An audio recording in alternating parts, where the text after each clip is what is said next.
Today is April the 4th, 2020. I'm going to be reading to you some stories from this book, Andy's Stories. My dad wrote these stories about my dog, Melon Collie. She was a birthday gift for me on my first birthday in 1942.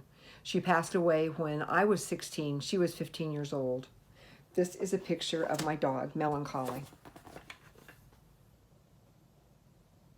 This picture was taken in probably 1943 or 44. It looks like I was 2 or 3 years old at the time. My dad, Harold Alfred Anderson, otherwise known as Andy, was an incredible person. He was a wonderful artist, and we all have pictures that he painted. He was a prolific writer, constantly writing stories and poems about things that he saw and about his family. I believe he was the smartest man I've ever known. He's the father of 4, myself, my brother Michael, and my sister Gretchen, and another sister, Gloria Sue, who passed away when she was only 4 years old. He had 16 grandchildren, most all of whom had a closer relationship with him. He even lived with some of them for a short time. He taught his grandchildren so much, and I know he is in heaven today watching all of them as they live their daily lives. He must be so proud. He has 22 great-grandchildren and one on the way to be born in September. I wish they could have known him, and my hope is that in listening to some of these stories, they might get a little glimpse of what he was like. Last, but certainly not least, he has one great-great-granddaughter who will be born in July, the very first great-great of what I hope to be many as years go by. So, all of my little ones, just pretend that we're cuddled up together on the couch or on my lap as you listen to these stories. These stories were typed and bound in a book by my sister-in-law, Valley Anderson, my brother's wife, and as I start reading, I will begin with the foreword that she wrote.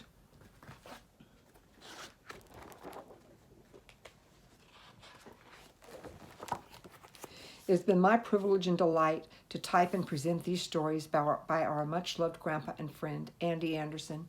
He wrote them during the spring of 1988 in order to keep forever the wonderful exploits of the family's dog, Melon Collie. They were given Melon in 1942, and she was so clever that the circus offered to buy her more than once. As you read these stories, you will see why this offer was never seriously regarded. Andy Anderson was a man of many talents. He was a thinker, a painter, a writer, and an ardent observer of those about him. His greatest talent of all, though, was being a wonderful grandfather. We all thank him for the time and love he invested in our children.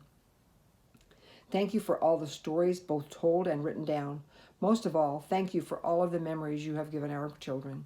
I'm sure you will enjoy and treasure these stories. Which one should we read tonight? Well, you pick. Written by Valley Anderson, and this was for Christmas of 1990. The first story, here's a picture that is the beginning of the book, Melon. The first story is about how Melon got her name. Melon was a collie pup given to my oldest daughter, Karen, on her first birthday. Picking up the puppy in the afternoon, we went to Uncle Charlie's and Aunt Bessie's. We had been invited for dinner and a first-year birthday celebration. Entering the living room, we found Karen's cousin, Dorothy, who was about 9 years old. Laying on the floor, she was figuring up her profits on the watermelons she had grown and sold. Hearing us talking about a name for the puppy, she looked up and said, "Why don't you name her Melon Collie?" "Dorothy, do you know what that word means? Is there a word like that? I was just thinking of melons, and it's a collie." For a month, we struggled to pick a name. None would do, and we kept going back to Melon Collie, using Melon for short.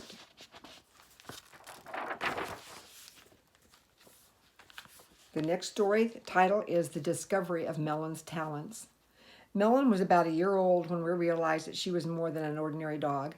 At the time, we were living on the main street of a very small town close to the Kansas sunflower powder plant where I was working. An alley separated us from the center of town. One day, Karen's mother left Melon in the house and went to the laundry room, which was in a separate building. She did a load of washing and then took the clothes outside to hang on the line.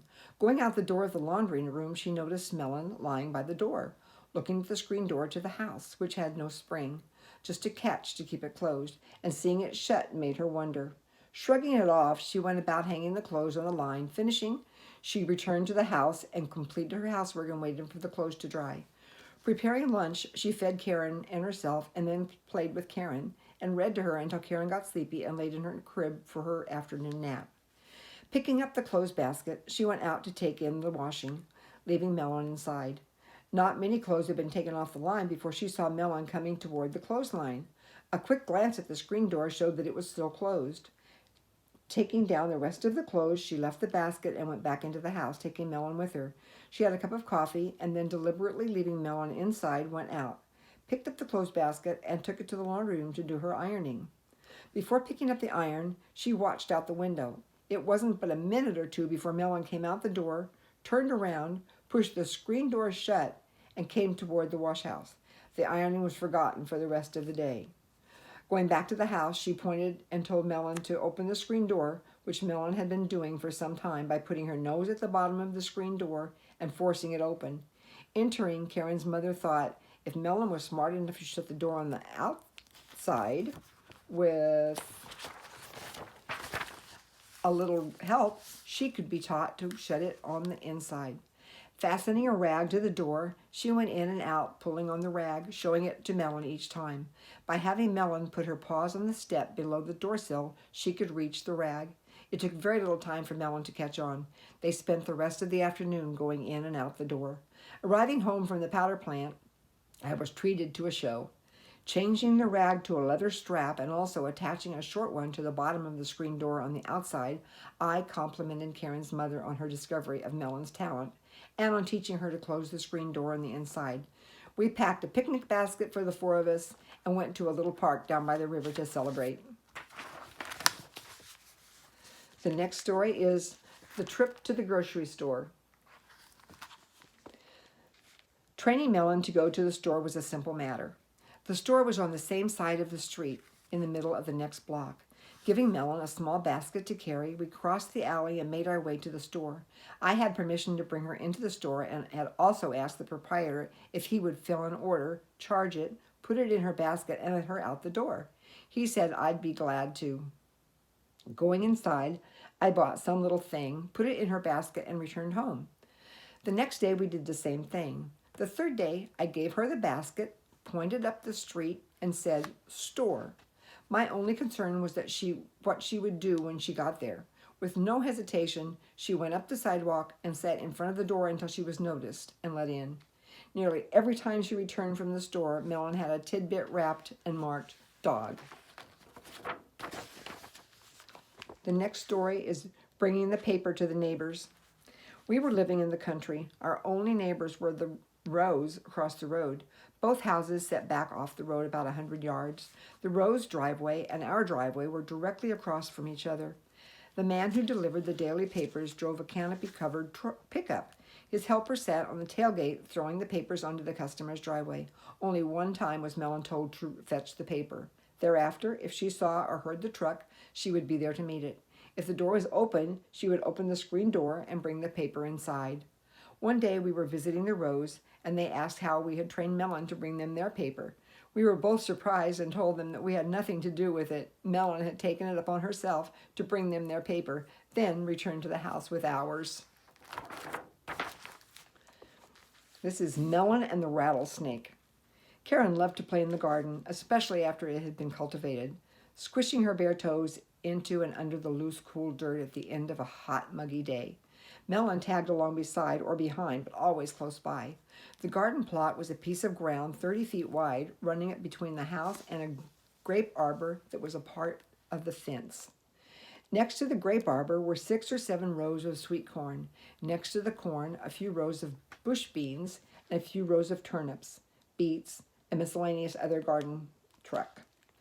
Karen's mother and I were up by the road talking to our neighbors, the Rose, when we heard the commotion. Looking down towards the garden, we saw Karen jumping up and down in the bean rows, crying and screaming. We could barely see Melon thrashing around in the rows of corn, but could hear her snarling and growling. We all ran down the driveway to the garden. Picking Karen up, her mother soothed and calmed her and tried to find out the cause of the commotion. At that time, Karen was a little over 2 years old and a regular chatterbox, but couldn't say what was happening. I don't believe she knew what a snake was at that time. Mr. Rowe and I went to see what Melon was doing. She was tearing at the wooden slats of the grape arbor, still growling and snarling. We could see nothing. After getting Melon calmed down, we went into the grape arbor to investigate. Seeing some sign on the ground underneath the arbor, we followed it. A small chicken house sat at the end of the garden, propped up on 4 cement blocks. Between the grape arbor and the chicken house was some soft, loose dirt. In the loose dirt was the unmistakable slithering track of a large snake.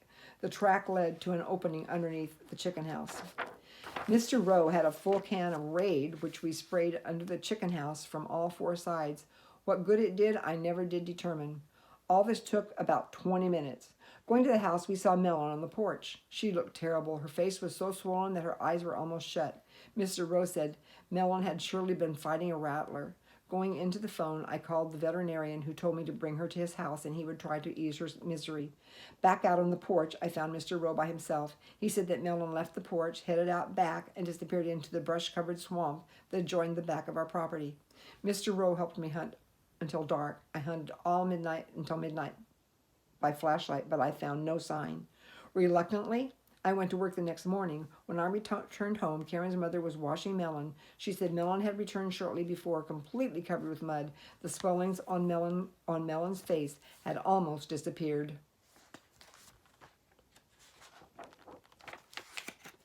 Next is Melon on a train ride. We were living in Kansas City, Missouri. Karen was between 2 and 3 years old, and Michael was just a baby when we decided to visit Aunt Hulda and Uncle Arvid in Rhode Island. When I bought the tickets at the railroad station, I asked for a compartment. The man at the ticket window said that there was none to be had.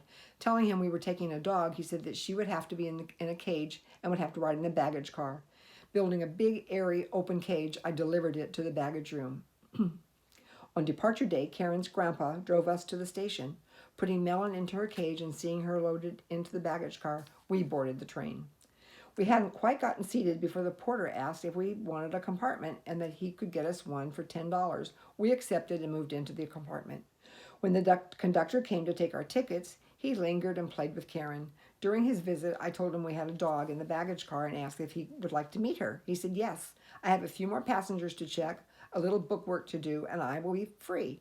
Returning in about an hour, we made our way to the baggage car. Melon was already out of her cage, sitting by the baggage master, who was at his desk.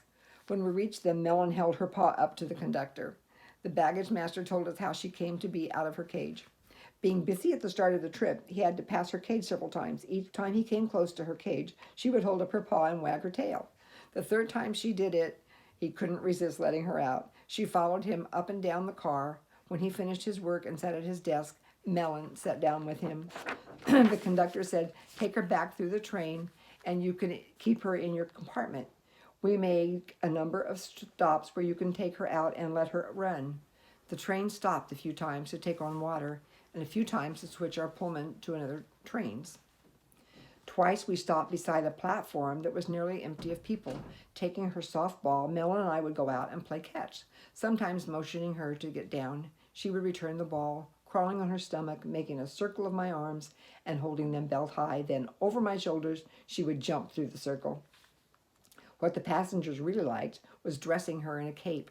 We had made a cape that tied around her neck and covered her completely, and having her walk along the platform looking into the windows. The stunt must have been strenuous and nerve-wracking because when I removed the cape, she lay down and quivered and shook. It would take a few minutes to calm her down. Each crew must have been passing the word along about Melon. When we ate in the dining car, we would be given some choice scraps to bring back to her. Only one time on the trip were the stops not adequate for Melon to get off the train to relieve herself. Noticing she seemed restless, she kept going to the door. I knew what was wrong. Laying some newspaper on the floor, we went out into the passageway and waited. The porter, seeing us standing in the passageway, asked if something was wrong, answering not exactly. It was just that Melon wanted to go to the bathroom and didn't want us in there. The porter almost went into hysterics and asked if he could wait with us, and if she did something, he would get rid of it. Waiting about 10 minutes, we went into the compartment, and sure enough, in the middle of the papers was the cause of her misery. The porter wrapped up the papers, left, and I believe told everyone on the train about the incident. Before arriving in Worcester, Massachusetts,